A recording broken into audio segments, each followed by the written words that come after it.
Memerangi Fakto menjadi Merosi.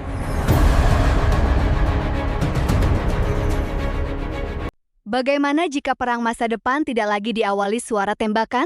Bayangkan, dalam hitungan menit jaringan komunikasi bisa lumpuh, drone memenuhi langit, radar mendeteksi ancaman, dan sistem pertahanan harus mengambil keputusan dengan sangat cepat. Inilah alasan mengapa TNI terus menguji kemampuan menghadapi bentuk peperangan modern yang semakin kompleks. Assalamualaikum warahmatullahi wabarakatuh. Rahayu, sedulur. Selamat datang di LRN Narasi, tempat kita membahas perkembangan pertahanan, keamanan, militer, dan geopolitik Indonesia maupun dunia. Kali ini kita akan membahas perubahan besar dalam teknologi dan strategi pertahanan TNI yang semakin mengarah pada peperangan modern. Selama ini, ketika berbicara mengenai kekuatan militer, yang sering terbayang adalah tank, kapal perang, pesawat tempur, rudal, dan ribuan prajurit. Namun perkembangan teknologi telah mengubah wajah peperangan secara drastis. Sekarang, sebuah drone berukuran kecil bisa memberikan informasi penting mengenai kondisi medan. Sistem radar dapat mendeteksi objek dari jarak tertentu. Pesawat dan kapal dapat saling bertukar informasi melalui sistem komunikasi. Bahkan serangan terhadap sebuah negara bisa dilakukan tanpa pasukan lawan memasuki wilayahnya secara langsung. Ancaman tersebut dikenal sebagai bagian dari peperangan modern. Dalam latihan terintegrasi TNI tahun 2026, kemampuan 3 matra, yaitu TNI Angkatan Darat, TNI Angkatan Laut, dan TNI Angkatan Udara, diuji dalam berbagai skenario operasi. Tujuannya bukan sekadar memperlihatkan persenjataan, tetapi menguji bagaimana seluruh kekuatan tersebut dapat bekerja secara terpadu. Salah satu kemampuan yang semakin mendapat perhatian adalah penggunaan drone. Drone memiliki banyak fungsi dalam operasi militer. Perangkat ini dapat digunakan untuk pengamatan, pengumpulan informasi, pemantauan wilayah, hingga mendukung operasi tertentu. Keunggulannya adalah kemampuan untuk memberikan gambaran situasi dari udara tanpa harus langsung menempatkan personel di lokasi yang berisiko. Tetapi drone hanyalah salah satu bagian. Sistem rudal dan pertahanan udara juga memiliki peran penting dalam menghadapi ancaman dari udara maupun memberikan kemampuan serangan dengan jarak tertentu. Di medan perang modern, kecepatan mendeteksi ancaman dan mengambil keputusan menjadi sangat menentukan. Kemudian muncul satu medan perang yang tidak terlihat, dunia siber. Serangan siber dapat menargetkan jaringan komunikasi dan sistem informasi. Karena itu, pertahanan sebuah negara tidak cukup hanya menjaga wilayah darat, laut, dan udara. Ruang digital juga membutuhkan perlindungan. Inilah yang membuat konsep pertahanan modern menjadi semakin kompleks. TNI harus mampu menggabungkan kekuatan manusia dengan teknologi. Prajurit tidak hanya dituntut memiliki kemampuan tempur, tetapi juga harus mampu memahami sistem komunikasi, informasi, teknologi, dan koordinasi antar satuan. Dalam situasi konflik, informasi bisa menjadi senjata yang sangat menentukan. Siapa yang lebih cepat mengetahui situasi, menganalisis ancaman, dan mengambil keputusan, memiliki peluang lebih besar untuk mengendalikan keadaan. Karena itu, latihan terintegrasi menjadi sangat penting. Latihan memungkinkan TNI menguji kesiapan personel, sekaligus menemukan berbagai kelemahan yang masih harus diperbaiki. Jadi, ketika masyarakat melihat drone, rudal, radar, kendaraan tempur, dan sistem komunikasi digunakan dalam latihan, sebenarnya yang sedang diuji bukan hanya alatnya. Yang diuji adalah kemampuan seluruh sistem pertahanan untuk bekerja sebagai satu kesatuan. Dan pertanyaannya sekarang, seberapa siap Indonesia menghadapi ancaman perang generasi baru yang semakin mengandalkan teknologi?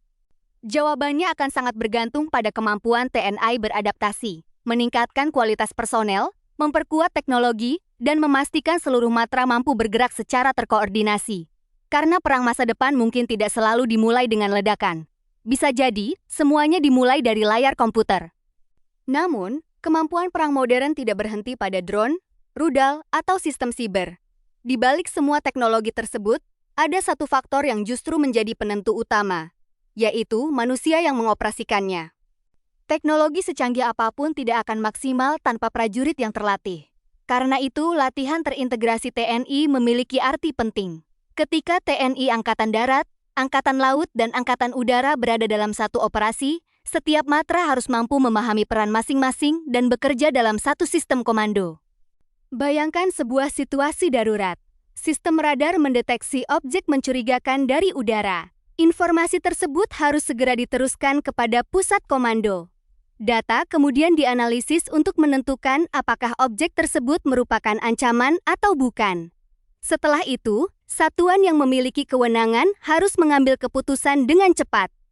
Dalam kondisi seperti ini, kecepatan komunikasi dan akurasi informasi menjadi sangat penting. Karena itulah peperangan modern sering disebut sebagai perang berbasis informasi. Siapa yang mampu memperoleh informasi lebih cepat, mengolahnya dengan tepat, dan mengambil keputusan secara akurat, memiliki keunggulan besar. Drone dapat menjadi mata di udara. Radar menjadi salah satu alat untuk mendeteksi ancaman. Sistem komunikasi menjadi penghubung antar satuan. Sementara pusat komando menjadi tempat berbagai informasi dikumpulkan dan dianalisis. Namun, semua sistem tersebut juga memiliki kelemahan.